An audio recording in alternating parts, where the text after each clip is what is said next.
Welcome back to GamerMeld.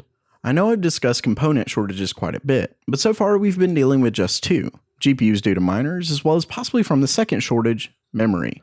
Well, there may soon be a third component added to that list, CPUs, or the central processing unit of your computer. With that said, this is heavily dependent on a few factors that I'll get into in a minute. For those who don't know, when crypto mining first started, most users utilized CPUs to mine currency. After a while, they found GPUs to give more hash rates at lower prices, and as things became more competitive for Bitcoin, miners turned to very specialized chips just for mining called an ASIC, or Application-Specific Integrated Circuit. This was great for everyone, since these chips weren't used for any other application, so it was a self-maintained market.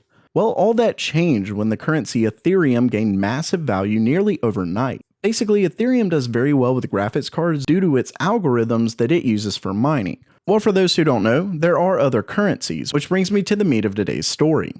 AMD's technical marketing manager has recently been touting that their 16-core 32-thread behemoth of a CPU, Threadripper, is a great tool for miners or even gamers. More specifically, they're suggesting that both gamers and miners may have an incentive to move to a better CPU like Threadripper to effectively get an upgrade for nothing by paying for itself through mining. He's actually quoting being able to make upwards of $90 in Monero currency after electricity costs in 30 days. That means it can pay for itself in under a year. Don't take their word for it though. HardOCP actually decided to take them up on it. What they found is that AMD isn't really bluffing.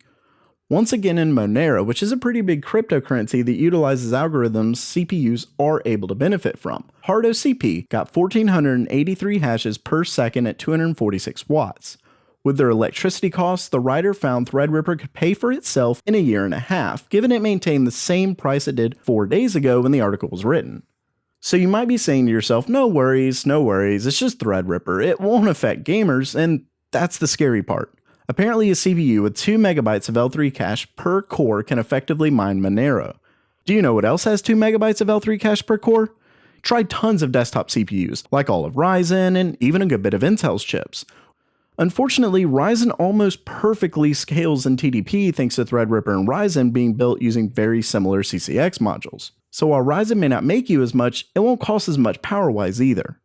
With all of this said, I do have a couple issues I want to point out before anyone panics about the future of CPUs everywhere. First is that 4 days ago part. Cryptocurrencies are doing bad, like really bad, with pretty much every currency down across the board, and Bitcoin even falling below $7,000 for a short while earlier today. The issue is that we seriously don't know what can happen. Some analysts believe it could skyrocket back up and 2018 will actually be the year for cryptocurrency. Others don't think they have a chance. The devaluation does seem to be due to more regulation on the coins, with China outright fighting them. Who knows what will end up happening there? The second issue I have is that GPUs still seem to be more cost effective, given you don't have to buy a new motherboard, RAM, etc. with every new GPU. Miners just stack them up. But what could be bad is that in the past, miners went with pretty low-end CPUs because they only needed something with enough power for the operating system. Now they might begin buying more expensive CPUs that gamers and hardware enthusiasts use. With that said, the future just really isn't clear, but it's certainly something to look out for, and I really hope shortages don't occur, but it might be possible.